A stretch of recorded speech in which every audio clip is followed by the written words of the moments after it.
Alright, so I hope everyone had a good Memorial Day weekend. We are back with some EV Nova.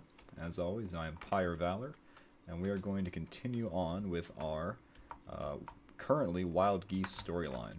So when we last left our intrepid lean, mean stream machine, we had just picked up Micklene's body from where he was unceremoniously killed in a bar fight in Seoul, or outside of a bar fight by some people he owed money to. And we have to take him back to New Ireland in the Tautha system so he can be buried with proper Wild Geese rites. Not hard. The first couple stages in the Wild Geese storyline are rather uneventful. It's a lot of just go here, do this, land there, come back to Tautha. But that's alright, because it gets more interesting pretty quickly, and this is, they put a lot of care into this one, a lot of good writing. And look, we have honor guards for our fallen brethren.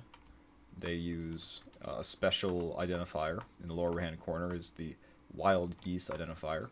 And I think Eamon Flanagan is... I guess Eamon Flanagan is not here. But there is some Aurorans, so let's just avoid them. I don't know why an Auroran would come to the Tautha system. It's a terminus system. So, a little bit funny. Because after all, the Wild Geese are in open war with the Aurorans, as they are mercenaries hired by the Federation Navy. Alright, and now I get to be prepared to read all this stuff. You're landing on New Ireland, sees you escorted by a squadron of Thunderheads, the fighter of choice for the Wild Geese. That's a lie. The fighter of choice for the Wild Geese is the Lightning, so much so that they actually have a specialty Lightning variant you can buy only on this planet. But okay. As soon as you set down, an imposing figure covered in wild tattoos walks towards your hatch. You cycle the lock and head down to meet him. He steps aboard the lean, mean stream machine with a remarkable grace for such a large man. Hello, Pyre Valor. It is a shame we couldn't have met under happier circumstances, he says, introducing himself. My name is Eamon Flanagan. I am the commander of the Wild Geese and Micklene's uncle. My sister hasn't stopped crying since your message arrived. Micklene must be avenged. It was me who sent him into the nest of vipers in the first place. Flanagan's thick brogue is full of barely held emotions. You get the impression that the man is barely able to function in his grief. Would you take me to the body? He asks respectfully. I must prepare it for burial. The practices may seem bizarre to you, but it has been the way of my people since the dawning of time. Back on Sol, back before man took to the stars. You nod and take Flanagan through to the medical bay, and quickly take your leave as the man begins to grieve. As you sit and wait, you swear to avenge Micklene again. It is a matter of utmost importance. Micklene's funeral is a somber affair. It is a strange place called a cemetery, implying that we're doing the Star Trek thing, and where someone dies, we just jettison them out into space, or the nearest star to be incinerated, but okay. Micklene's coffin is lowered into the ground. A man sits and plays a strange pipe instrument, and for the first time you hear music made by something that is not electronic. A mist rolls in, and it appears that the mourners are suspended in time, and that the moment has been frozen by some power beyond the control of man, so that it may accept the soul of the departed man with due reverence. It is something that you will never forget. The memory will always make you cry. Alright. I mean, we just met this guy, like, I don't know, in-game a month ago, giving a ride from the bar, so... Alright. I guess we're very attached to random Micklene. So, the next day you meet with Flanagan in his office. For the commander of a mercenary unit, you are surprised that he has no personal bodyguards, but as you enter your office, you see him training with some other men in a side area. As you watch, you see 10 men rush him, only to be repulsed by him. He moves in a way that you have seen no other man move. He weaves around them as if controlling their movements as well as his own, and that each step taken was part of some elaborate and painful dance. By the time you begin to piece together what your eyes are telling you, the man has moved on further. It is amazing to behold. So this kind of fighting style takes precedence in, like, I think 3 of the 6 storylines. And, I don't know, it's like Space Tai Chi or something. But whatever. Within moments he has defeated the men. You expect them to be smashed, broken, bloody. Yet they stand, slowly for some, but they are not injured beyond possible bruises. Better, gentlemen, much better. Now go and practice among yourselves. I have business to attend to. He turns and walks towards you. I can see that you are impressed. Flanagan waves behind his head at the practice mat. The skills of a mercenary are varied. Some situations require force, others non-force. It is something I have learned during my time with the Aurorans. The House Heron uses a special style of martial arts, which they call the Heron style. I am a master, but I have started teaching my men here a variation of it. It is an amazing system. You could have come up with a better name, though. You nod in agreement and ask what the principal basis is. The principal basis is slow scroll speed. But, oh my, it does explain a lot. In learning Heron style, you are taught to read and direct the weave of combat. He replies quietly. Subconsciously, all of us fight in a pattern and rhythm. Heron style teaches us to detect it and control it. It isn't too much that you're able to defeat your opponent, but he defeats himself. If you force the weave to do so, it's hard to explain, but once felt and mastered, it makes all combat easier, from one-on-one to mammoth battles between hundreds of ships. There is one teacher, Aurorian names, Kalekar, to whom the most promising students are sent. It is said he imprints the ability to read and control the weave on the students subconsciously. This makes their weave unreadable, and therefore very dangerous. You actually get to meet him in the Auroran storyline. You nod, even though most of what Flanagan has said escapes your understanding. So, tell me what happened when you and Mickling arrived in Seoul. Don't leave anything out. You tell Flanagan what happened. Oh, I see, it's not direction. I thought he just referred to himself in third person. The nut job. By the time you have finished, he has gone white with rage. Bastards, he says it under his breath. Now I know that Mick wasn't entirely blameless, but I sent him there into that situation. I need information of McGowan's organization. I need to see what sort of man he was. I guess I know now. I made a terrible error in judgment, but so is McGowan. His man-pennant will die, and so will his soul operations. Well then, quite a statement. You ask Flanagan if there's anything you can do to help, as you want to avenge Mickling as well. He tells you to wait for him in the bar. He will let you know in a little while. So once again, we'll do all of our operations through the bar. But as I was saying, it seems that the Lightning is actually the preferred ship of the Wild Geese because you can just buy it here on New Ireland Tulsa, whereas the Thunderhead does not have a Wild Geese variant. They just have the regular Thunderhead. It is worth noting that you can buy the mod Starbridge here, which is interesting because it's like a Sigma Shipyards thing. I believe you can actually just also buy a regular Starbridge and then get the mod upgrade for it. But it does have one of the nicest vignettes, I think, of any ship in the game. Just look at the care taken into this. I think it's trying to land on a Federation carrier. But anyway, before we continue on with the Wild Geese storyline, let's just take a quick trip back to Seoul and try to pick up the rest of that. Oh, I forgot only the 10 tons of free space. Well, it's better than nothing. Pick up the rest of that Sigma Shipyard storyline to get access to the Hypergate system. But there's Eamon Flanagan, supposed to be in the bar, but here he is out in space. Greetings. Greetings, wish you well. Can I, or my Wild Geese, be of assistance? Well, seeing as we're supposed to talk about plans and things, I have to wonder why you don't recognize my comm hail. But oh well.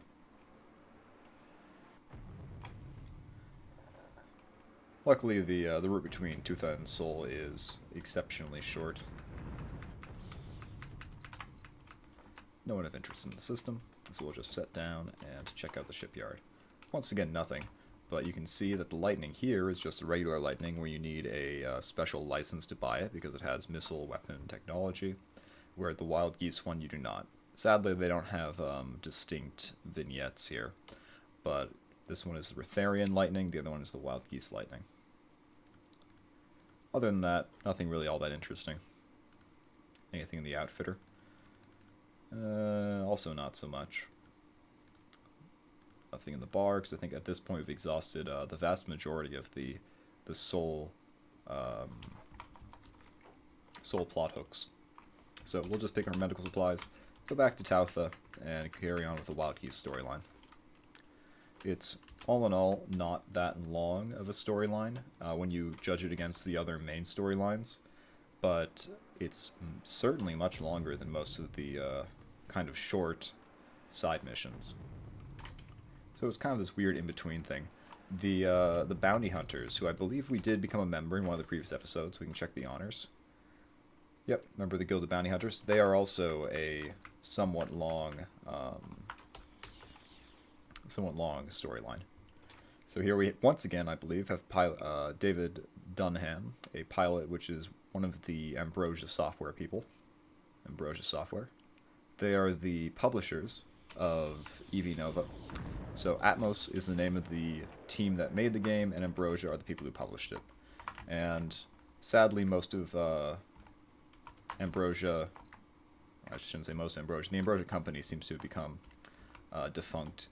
That their website actually lapsed earlier this year, and people are wondering if they're just kind of going to liquidate. But for a while, they had a lot of great games. Such is the way of, those old, early 2000 game companies, that not all of them stick around. But it'd be a shame for this game to be kind of shuffled off into the dustbin of computer gaming history. You're sitting quietly in a corner booth at the bar when a man walks in and walks straight up to you. Pyre Valor, he asks in a lifting voice. You nod, noticing the man is very heavily armed, carrying a sawn-off shot blaster, 2 heavy blaster pistols, and a laser rapier. Ooh. I wish there was more, sword fighting in this. That's kind of a thing that you only see in the Auroran storyline with their Badleth equivalents. Alright, I'm Flynn Barreton. Eamon should be along soon, as should the others. Others? You wonder just what's going on, when another 2 men saunter towards you. They are identical, with a shock of red hair, and are both very large. They nod greeting to Flynn and sit down. Again, you notice the newcomers are heavily armed. I'm Sean O'Driscoll. I think that's how you pronounce that. One of them says, and here's my brother Ryan. The other grunts and waves for 2 ales.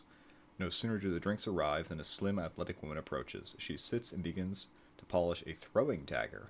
You introduce yourself, and she smiles shyly at you. I'm Tara Collins. I'm pleased to meet you. Don't mind her, Pyre Valor, says Flynn.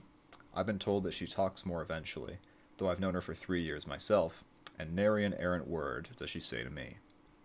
Tara scoots a wilting look. Shoots. I'm sorry, once again, it's the curse of small text. A wilting look at Flynn before returning to her blade. You're about to ask what's going on when Eamon Flanagan stalks into the bar, followed by 3 others. So I think that brings our total up to 7. Pyre Valor, I see that you've already met the others, he begins almost grotesquely. Okay. These will make up the rest of the Wild Rovers. The Rovers are the closest thing the Wild Geese have to special forces. The 8 people you see here are the most resourceful individuals on all of New Ireland. They are used primarily as spies, but are also capable of demolition work, assassinations, anything really. Now, I've called them all here to outline the plan against Pennant and the Seoul Sector branch of McGowan's organization. Emin goes over the background of the situation, of how Michelin was tasked to infiltrate the organization and assess its strengths and weaknesses, and how he got into trouble when he owed the criminals a lot of money, and how the organization killed Michelin. The Rovers are quiet throughout the meeting, silently drinking their drinks and listening to Flanagan. You get the impression that any other time they would have had be a lot of fun, but the current situation calls for a certain level of professionalism. Alrighty. Need a sip of my water first for this. Flanagan concludes his briefing with an outline of the plans to come. The Rovers would separate and enter the Sol system. Each 2-man team would be responsible for the destruction of a different sphere of McGowan's organization. By the time each team has finished their tasks, they would return to New Ireland. Of course, we're a man down, or rather we were till you arrived, he says as he clasps a hearty hand over your shoulder. You tell Flanagan you'd be honored to take part in the operation, and the owed Michelin that much. Well, in that case, he continues smoothly, I want you to go to Merim in the Hannaford system. Flynn will go with you, and he will be in command of a team of our Special Operation Commandos. When you get there, you'll need to locate a wreck of a freighter called South of the Border. It crashed nearly 80 years ago on the icy steppes. McGowan has made the wreck habitable again, has been using it for a tobacco and hammerhead? I don't recall what that is, probably some sort of space drug processing facility. It is a handy arrangement for McGowan. Merim is close enough to Seoul that it doesn't take long to ship the products back. However, since Merim doesn't have any official government, McGowan has been able to have a steady influx of income without having any police troubles. I want you two to go and fix the situation. All the workers there are convicted criminals that McGowan has been able to secure as part of a government work contract. It is a good indication that the Federation cares little for the state of its criminal justice system. Terminate them. Teach them the folly of dealing in destructive drugs. Alright, so Hammerhead is a drug. After that, we'll be back here for the next phase of the operation. One final thing, he mutters, looking straight at you. As the new member of our team, if any time things get too out of hand for us to survive here, look at my friend, Professor F. Cook, on Misfire in the Trishka system, and I won't be far away. Alrighty. Once again, just poking around, seeing if there's anything worth getting in the outfitters. Not really. We could get more ion cannons if only we could fit them. Also, one thing worth noting is that if you are a member of the Wild Geese, I think you need to be a member of the Wild Geese, that is, you can get these special Wild Geese missions from the Mission BBS here in Tautha, and also in the one other system with the space dock that they inhabit. Now, there's no real reason to. They're kind of interesting in the fact that this one's actually going to the Rebel system of Korea, because they go all over, even into Auroran space. But they don't pay very well, so there's not really much of a reason to do it.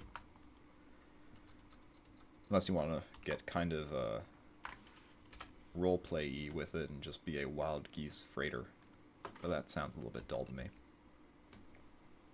So once again, we'll make a stop in Seoul and try to pick up any plot hooks we may have left by the wayside. Just because on our way, and the mission we're doing now doesn't actually require any time limit. We have unlimited time to do this. Did I get trade goods? No, I skipped the trade goods. That's fine. Alright, so let's head up to the Hannaford system and get ready for the next part of the Wild Geese. This is one adjustment I might consider if I were to sell the Marine platoons, is that you can actually get more turrets onto your ship if you get the upgrade, because usually each ship type is capped at a certain number of weapons you can stick onto it. There's just a hard cap on it, but this will allow you to get, I think, 2 more? 4 more. 4 more guns and 2 more turrets, so separate caps. So if we look at, like, the used Starbridge, we can see that it has a maximum of 4 guns and a maximum of 2 turrets, so this would crank that up to 8 and 4. Which wouldn't be bad. But I often find the issue is not fitting the guns, the issue is having enough cargo space for them. So I never hit that cap, I usually hit the tonnage cap. These things are going to get interesting. Just trying to give myself room to maneuver. Let's enter slow mode so we can watch the combat. Give him the old zap. I believe he is part of the mission, and therefore we're not going to be able to board them, but it's always worth trying. And I don't think we lost anyone there. I could be wrong. No, we still have all our guys. But as I thought, we can't board them, so they're just there to increase our combat rating. And there's a Terrapin, just hanging out. Fair enough. Okay, after avoiding the orbital patrols, I suppose avoiding them is one term for it, you and Flynn quickly move through the facility, smashing and killing everything you come across. Flynn is just a whirling dervish of destruction, and wherever you find yourself getting pinned down, he somehow manages to pull off the impossible and pull you out of trouble. Ah, like that episode of Game of Thrones in the most recent season, where somehow no one dies. After the better part of an hour of fighting your way through the crashed ship, everything is quiet and Flynn plants his charges, and the two of you take off as soon as possible to avoid any further entanglements with pirate goons. So, for no other reason, let's check the trade center. We can get ice cat pelts as a junk here. We can't get a hammerhead, was it? But we can definitely get a bounty. There's no reason not to get a bounty. We could if we also wanted to get a Sigma Shipyards delivery, but there's no real point to it. Could also do a United Shipping long delivery for that sweet 100,000 credits, but at this point we don't really need 100,000 credits. That might change later, but for the time being I think we're good on cash.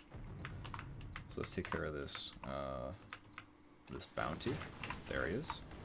Warrior's Pride. Warrior's dead.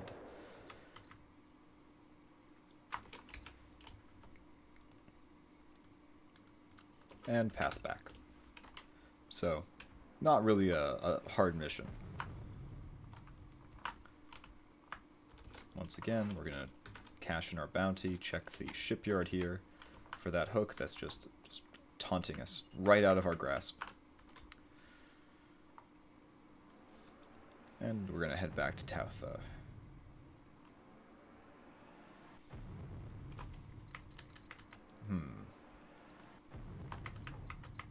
There's a bunch of mod star bridges just hanging out.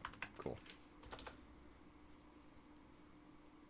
You land on New Ireland with the memory of your assault on south of the border. So south of the border is just like a well-known tortilla chip company where I'm from. So that's a little bit weird. Like, yeah, we'll raid them, take all their salsa and guacamole, but whatever. Also, south of the border of what? I mean, in terms of the space, I can't break with the map here. They're not south of any border. They're just north of the Auroran border. They're west of the Polaris Federation border. I guess they're south of the Rebel Federation border, but that's really just a border between two systems, so... Also, wasn't the ship named south of the border? There's just a lot of questions here. But whatever. Still fresh in your mind, you and the Wild Geese team move through the derelict like wraiths of death itself.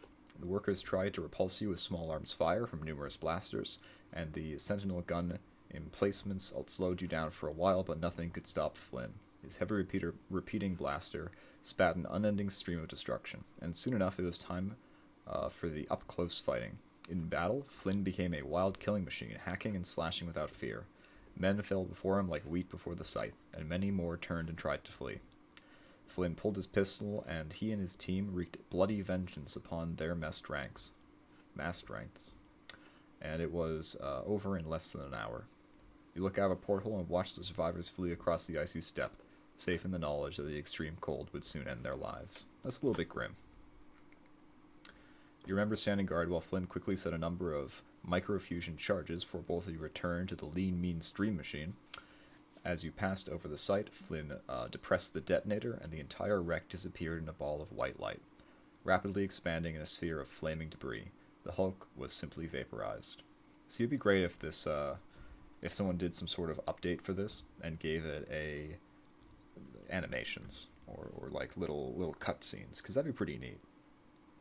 You and Flynn report the details of your assault to Flanagan, who grins happily at the result. That should upset our friend McGowan somewhat, he says a little cheekily. He just lost a sizable portion of his drug production capacity. It took him almost a year to set up that site, and it took the two of you and a strike team an hour to utterly destroy it. Wait for me in the bar. I'll have something else for you in a few hours. Alrighty. So a successful mission. And without anything else to do, let's go to the bar. You are sitting and waiting for Flanagan, and Flynn has been telling you all about his recent adventures. You do a lot of flying, but Flynn has been from one end of the universe to the other so many times that we have easily eclipsed your journeys. All of the missions involve some sort of escaping, from destroying installations to planting bugs and wires in crucial places. You are beginning to get a grasp of how large the Wild Geese's intelligence network is, and you ask Flynn how the geese maintain such a high level of security and awareness in what is a constantly changing galaxy. It's simple, he says, sipping his pint. We geese come from a long line of usurpers. Our ancestors fought in so many wars, after being forced into exile for their political ideologies, that we've almost evolved into the units we are now, where some people tell their wains about. Yeah, double check, that just says wains. Not familiar with wains. Oh, about the three little bugbears. Okay, so a wain must be a child.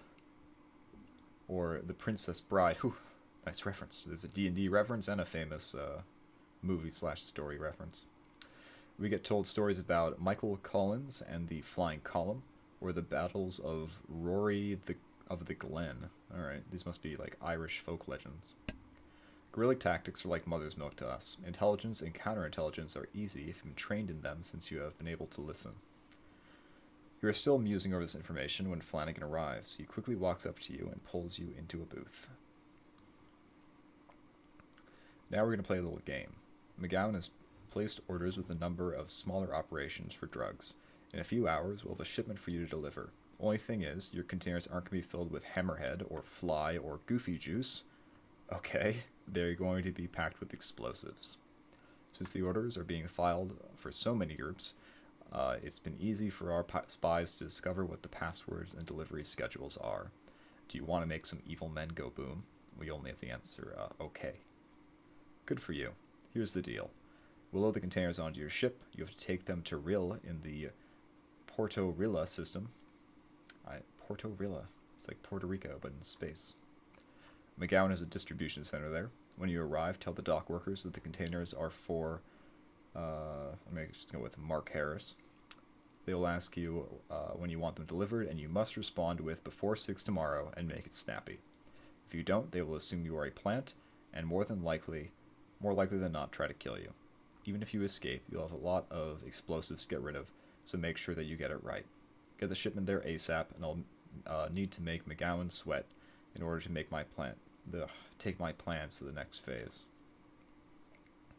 Also, he adds with a quiet grin, you might want to avoid Federation patrols, as I don't think they appreciate people who ship large amounts of explosive from place to place. Any questions? You tell Flanagan that you have it, and head to your ship. Alright. I know, I'm paraphrasing in places, but the gist is the same. And it's just a lot of text. Sometimes it gets a little bit wordy.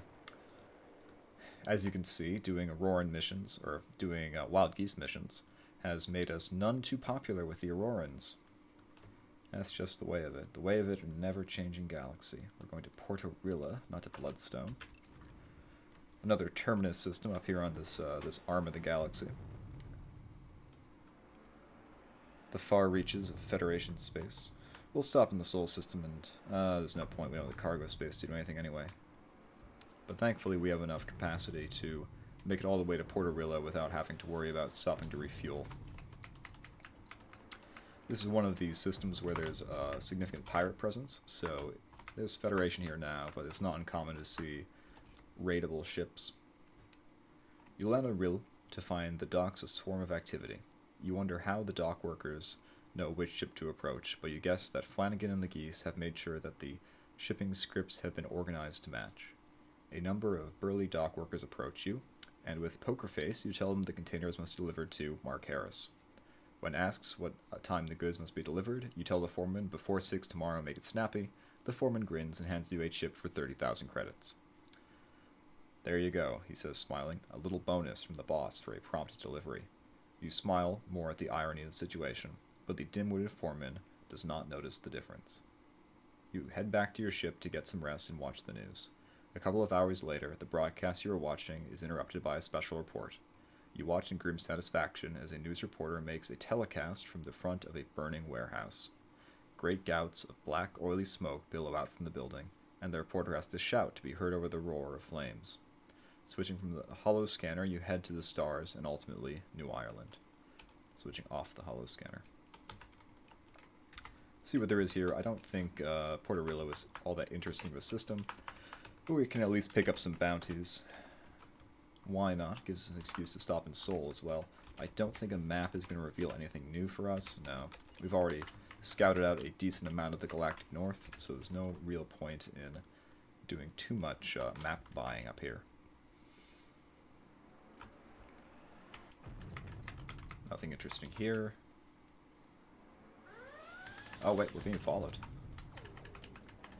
Now we could fight them, or we could just hang out. If we hang out in a system with a significant Federation presence, they usually do all the fighting for us. So we have a Terrapin or a Terrapin ready to give us a mission.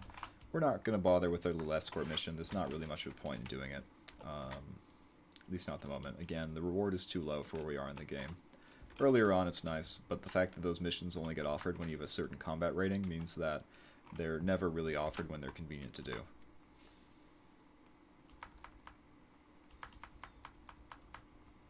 Nothing really interesting going on here.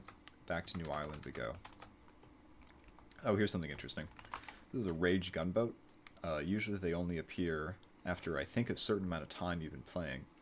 And they're integral in 2 different storylines. And they're kind of interesting. They're like a Starbridge for the Federation. They're kind of a light warship, heavy fighter ship. You know, it's somewhere in that little gray area between distinctions. You can actually buy one and pilot one, or you can capture one. I'm not really such a fan of them, just because they're only good in swarms. Otherwise, they're too flimsy to take down the really large ships, and they're overkill for taking down the others. So there we go. Eamon is general, as usual, blasting things out of the sky. We saw your handiwork on the news. Flanagan smiles as he meets you at the hatch. I especially liked the bit when the authorities tried to take credit for the destruction of a large shipment of drugs, and breaking the smuggling ring. Funny thing about crooked cops, if something too big happens, they take down everybody, and get promotions and medals, and sleep well at night knowing that they have heaps of cash and have still done their jobs. Flanagan shakes his head, and you wonder just how the police and security forces were tipped off. Go get some rest in a real bed, he finishes with a warm smile, and take some time to wind down. The next stage of operations is going to be tricky, so I'll need some time to set it up.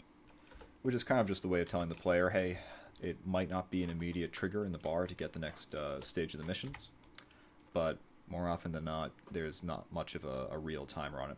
Some missions do have a hard-coded delay on them, and they're usually just for one day. The reason being that if you jump out of the system and jump back, that takes care of the thing, but you can't just immediately get it without at least leaving the planet or leaving the system. But this is not the case. So, here we go. More Wild Geese. A couple of days later, you are quietly enjoying the company of some of the rovers in the bar, and discussing the types of operations you've been doing. It seems that McGowan may be starting to suspect the geese, and you have noticed that with a number of unexpected ships passing through Telfa has increased. Apparently, too, the geese in Space Dock 6, Space Dock 6 is the one other system that they actually have a presence in, and another place that deals in the Guinness barrel junk commodity. I've been getting harassed by more interdictions than normal. Okay. Flanagan walks in and orders a drink, and you head over to see if he has any information for you.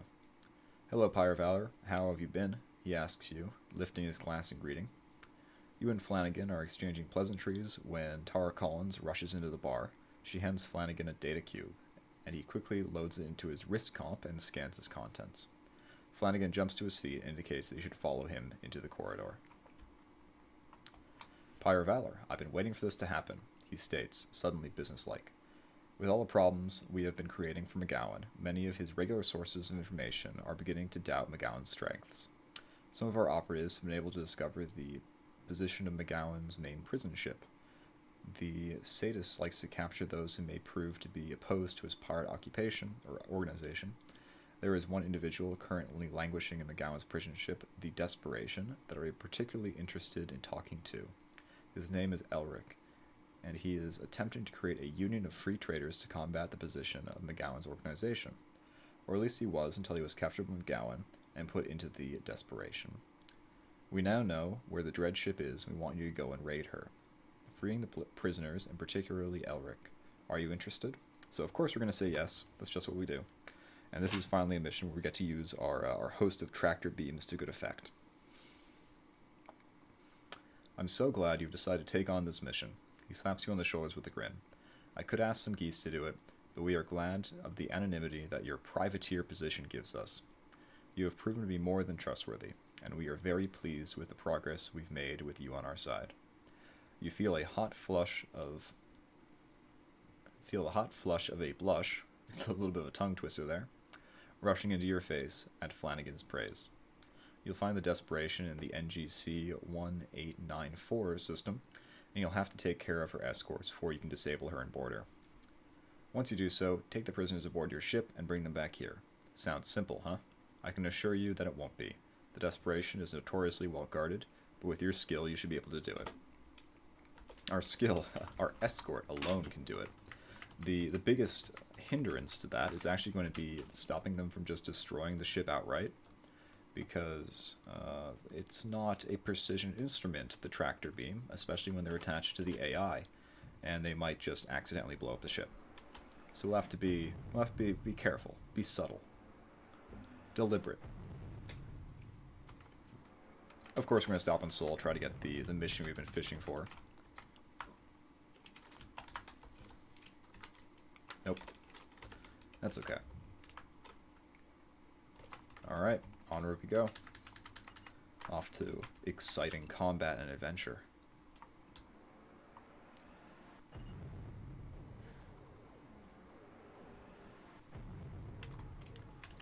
I believe it's either a manticore, or it might be a leviathan. Yeah, it's a manticore. That's kind of the popular pirate ship. Oh my. So we're going to tell our escorts to attack. The issue here is they might just start attacking the prison ship, in which case that's bad. That's exactly what happened. Alright. Just gotta reload the pilot. We could, you know, fail the mission, go back, get it again. But let's not. Let's just reload the pilot. But you see the issue. It spawns a lot of ships in, and you gotta destroy them in an effective manner. And so if you tell your escorts to actually go in and engage and attack, they're really, really enthusiastic about it. And as a result, they often just destroy the prison ship. It's not nearly as beefy as they make it out to be. Oh, even worse, we've got both Federations and Rebels here. This is going to be a mess. There we go. We didn't have to touch it. Mission failed. Oh, well. No one said this game was perfect. I'm gonna land in this system, in the Arctis system. And that way, when we inevitably have to reload the pilot, it will not be nearly as far of a trek to get back to the system we want to be in.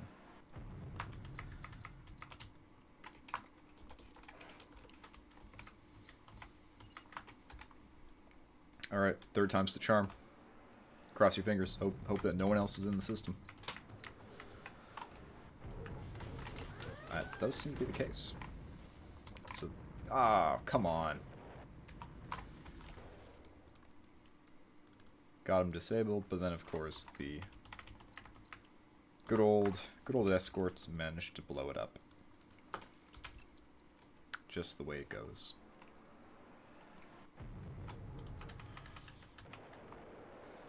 Nothing of great interest there. So we actually want to leave them alone for the time being, because if we don't, the Federation or our escorts will inevitably blow up the thing we're trying to land on. Alright, cool. We don't even have to finish this fight, we can just leave. But, seeing as we've taken the hard work of going through and... Well, never mind. I was about to say going through and disabling all those ships, we can actually loot... or board them for the spoils of our combat, but I think Mr. Rebellion there and that mod Starbridge had other ideas for us. But that's alright, we don't actually have to, we have not much to gain from boarding more ships. Unless they're a Valkyrie that we can add to our collection of pirate Valkyries.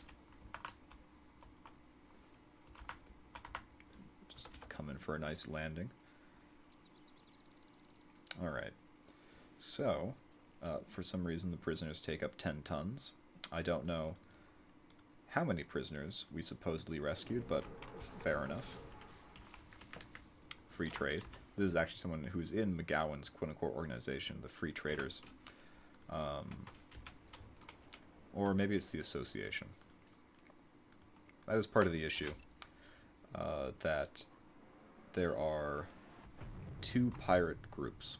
There's the Association of Free Traders, and there is like the Guild of Free Traders. And one of them is McGowan, and one of them is like the kind of pirate organization that the player can join, and I don't remember which. I think New Ireland looks a little bit different than it did before. It looks smaller. Yeah, that's a bit of a bummer. You cannot believe your eyes. When you land on New Ireland, you can barely believe what has happened to it. Only a few weeks ago, this world was a green, lush planet full of the beauties of both men and nature. Now it's little more than a smoldering ruin of a world. Elric, who during the course of your journey has gained your respect for what he has been trying to do under McGowan's stranglehold on what was originally intended to be an organization to protect everyday traders from the depredations of the bureaucratic idiocy, steps forward and quietly puts his hand on your shoulder in support. Perhaps we had better be searching for your colleagues elsewhere, suggests Elric in a gruff yet tactful voice. You nod, remembering what Emmons said about his friend Professor F. Cook before turning to go back to your ship and telling everyone to get back inside, with more than a few ushered tears glimmering in your eyes. Unshed tears glimmering in your eyes. So there you go.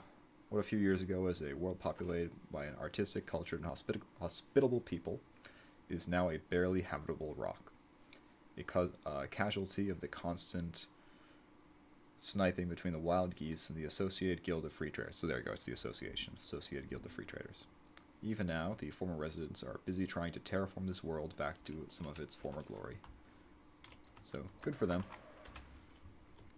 But that does kind of remove the system from the map for the time being.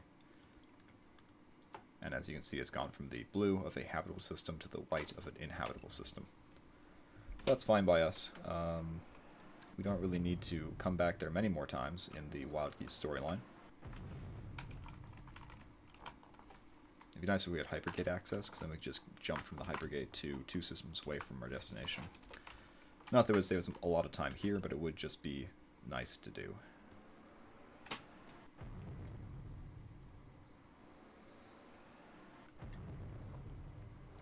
Alrighty. Down to Polychron. More rage gunboats out and about. Oh, that reminds me, we actually have a Polaran cannon, which means that we can continue doing the rimshot quests. Okay, so this is the quote-unquote end of the Wild Geese storyline in the path that we took, and it will give us the option to either choose to side with the Rebels or the Aurorans. Now, for this particular run, I believe I've cast my lot in with the Pirates, because, as we'll find out, the Rebel storyline does not actually lead to the Rebellion story. In this case. Okay.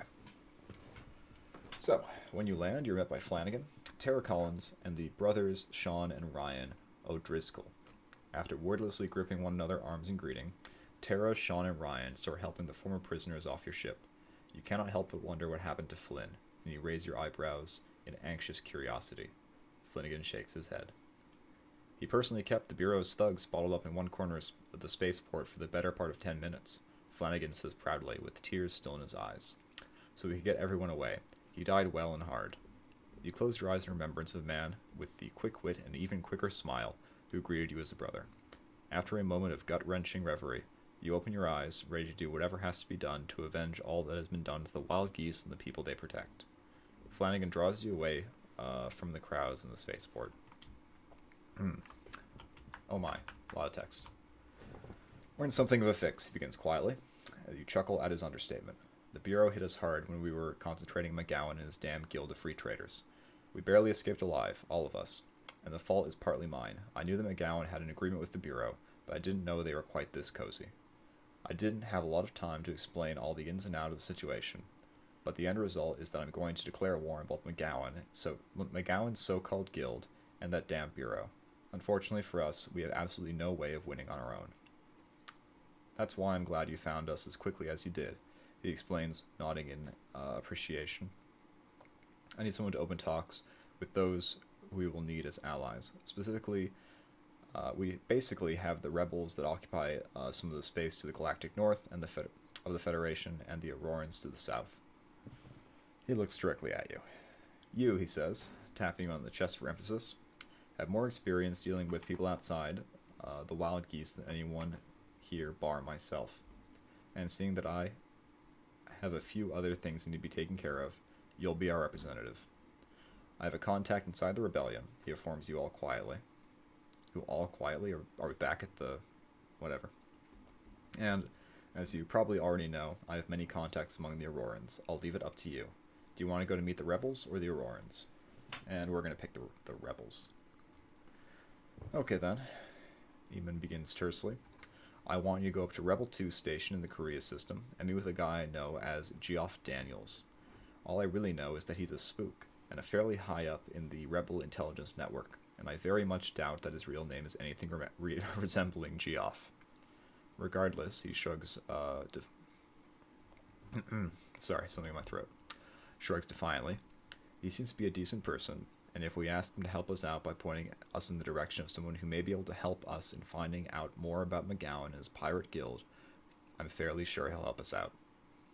That sentence kind of read kind of repetitively. Once you've found out what you need to know, Flanagan finishes seriously, either return here or follow up with whatever you are given. I'll leave it up to you. With that, he clasps you on the shoulder and turns back to the crowd, heading off to the same direction as Tara, Sheen, and Ryan took your passengers. You cannot help to feel as if it may be a fair while before you see any of them again. True enough. Alright, so that's the quote-unquote end of the Wild Geese storyline. But it'll feed into our main storyline. Oh, a Marauder. Let's blow him up. In a Viper, trying to take on Pegasus. That's probably a little bit too ambitious. Yeah, that's not going to work. So we could have taken a bounty there, I realize, but we're not going to worry too much about it. Back to Seoul we go. One more shot at that Sigma Shipyards mission. Although, if we're doing the pirate mission anyway, we do most of our things out of Tichel, and so, or Viking in the Tichel system. And so we'll have plenty of time to check in at Seoul and see if we can't get this mission to fire. Ah, I really wish it would. In fact, I wish it would, to the point that I think it'd be worthwhile to maybe do a little bit of pirate combat, then come back to Seoul and try to get the mission again. For no other reason than it'd be nice to break up the storyline with a little bit of combat. It'd be fun. And give my voice a little bit of a rest. So down we go. Back into Jeff John, where we have quite an assortment of colorful characters. Let's take out the Manticore first, as you do. Haha, you don't get away either. Your tag says free trade, and therefore you are open game. Alright, let's get the Manticore. Let's get that probably 500,000 credits, if we're not beaten to it by other pirates or Federation or anyone else looking to steal this whale of a ship. Yep, 500,000. Easy money. Right when the carrier arrives. Excellent timing. Nothing else interesting there. Oh, this is kind of interesting. So Thrain is a little bit...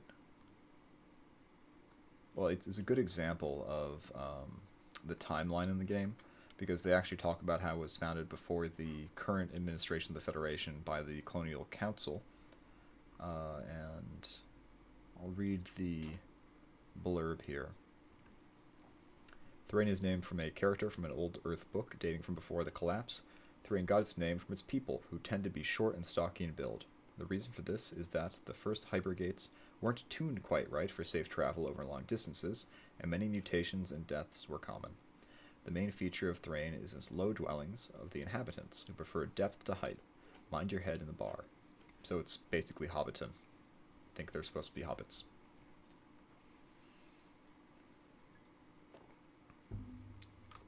Alright. Nothing interesting here, except a pirate carrier.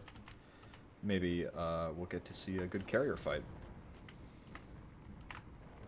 Although I kind of doubt, even with the extra fighters, they're not going to do very well. I don't know why this pirate is intent on going after me, but hey, we can at least loot him while the Federation carrier is busy with the pirate carrier, because we're not going to be getting that. Oh my, that was a particularly good get. Okay, so obviously the pirate carrier is probably going to lose, but it's fun to watch anyway.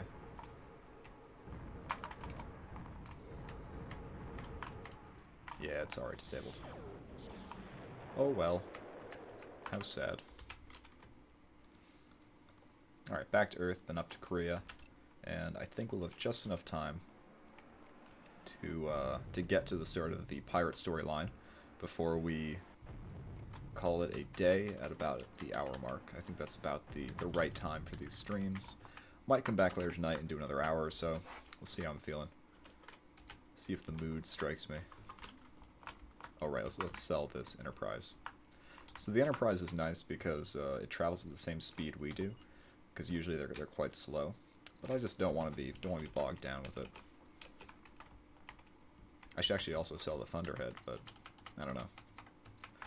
We're not hurting for escort space that much, and it's just kind of funny to have the Thunderhead tagging along. This is McGowan's system. It's the shell. Nothing interesting here. Alrighty. Maybe we'll get another pirate Viking up here if we're lucky. Nope, just rebels. A Marauder, though. They're always fair game. Alright. Not gonna complain about that. Smooth as can be. Okie dokie.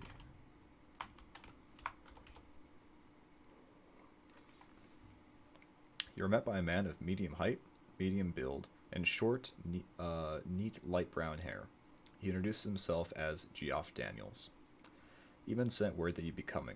He begins pleasantly. What can we do for you in your time of need? You begin relating the recent history of the Wild Geese and their operations against McGowan and his guild, but Geoff holds up his hand and interrupts you. I'm a member of Rebel Intelligence, he remarks with quiet humor. I'm pretty much up to date on recent galactic events. I know of your situation, and I'm also fairly well aware of how you got there. What I don't know is what you want.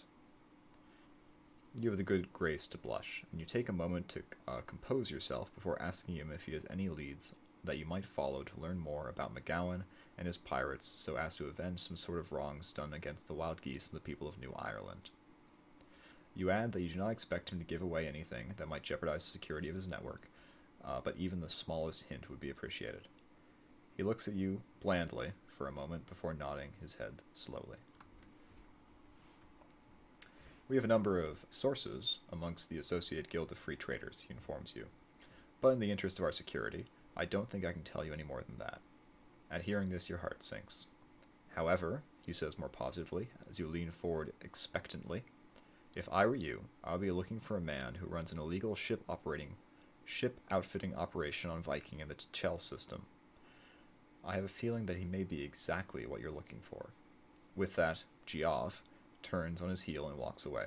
For a moment you cannot help but feel that maybe he was talking about your uncle Olaf, who you haven't seen for a few years now. Olaf being the same Olaf Greyshoulders who makes things like the Pirate Jammer. Lo and behold. So, that is the official first mission of the pirate storyline. And, like I said, we're not going to get into that right now, because we only have about 8 minutes before I'm going to call it. But we can definitely take one more crack at getting that Sigma Shipyards mission from Sol. And we can also go up to Rimshot and get the next mission in the outfitting. So we can try to get some fancier weapons to tack onto our junk here. I joke, it's actually a pretty well outfitted ship at this point. I've done entire campaigns in this type of ship before. It's not the most interesting. It's very, very standard. And it is fun to get kind of thematically fitting ships for each storyline. But we're doing the pirate storyline, so this is as thematically fitting as it comes. We are in a pirate version ship. And one that is pretty good at disabling potential threats. Ooh, fellows. Well done. Alrighty. Always interesting when they decide to attack the Sol system. Like, what do you think's gonna happen? It's not just gonna go well. That'd be preposterous. It is the home of mankind. Let's just roll in with a Manticore and 2 escorts, and it's what could go wrong? Well, a number of things. For example, the player character could be there with their souped-up Valkyrie. Alright, back to rim shot.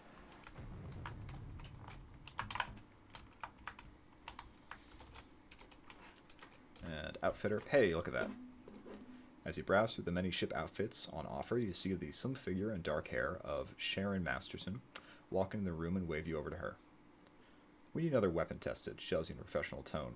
It's the same deal as last time. We need someone to do a few final field tests of the weapon before we start selling it to the Federation Navy.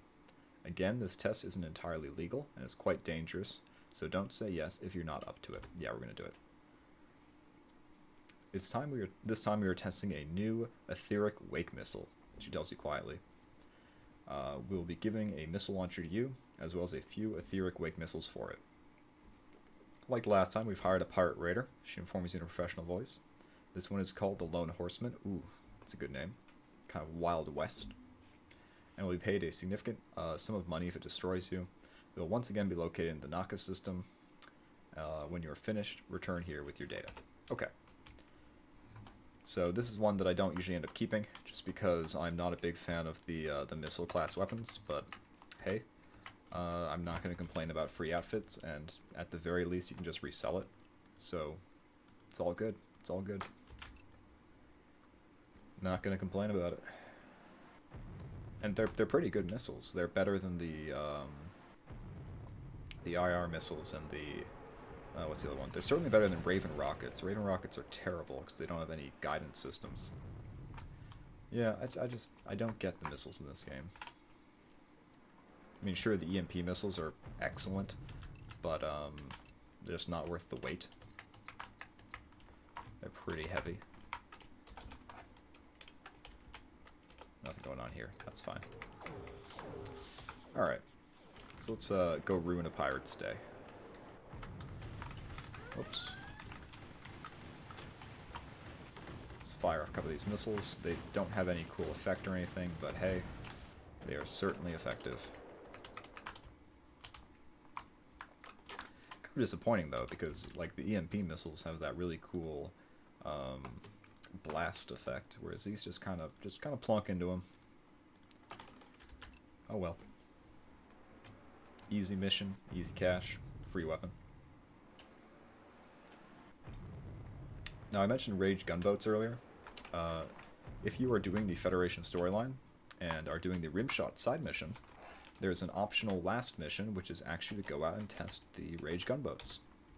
And so it's always interesting to see it appear ahead of time, because in theory you could be doing the Federation mission and the rimshot mission, they say, oh wait, this new ship, but you've already seen it flying around for quite some time, so new is kind of an overstatement.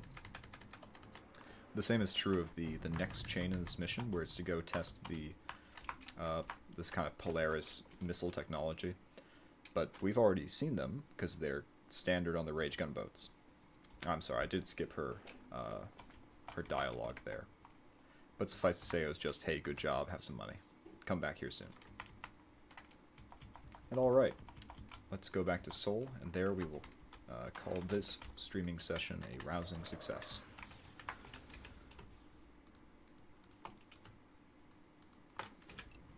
And next session we'll start on the pirate missions, do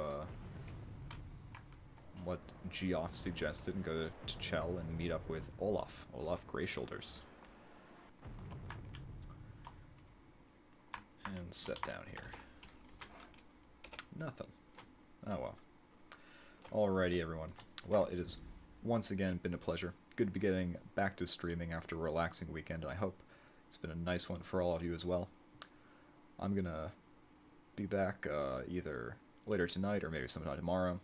But until then, have a good one.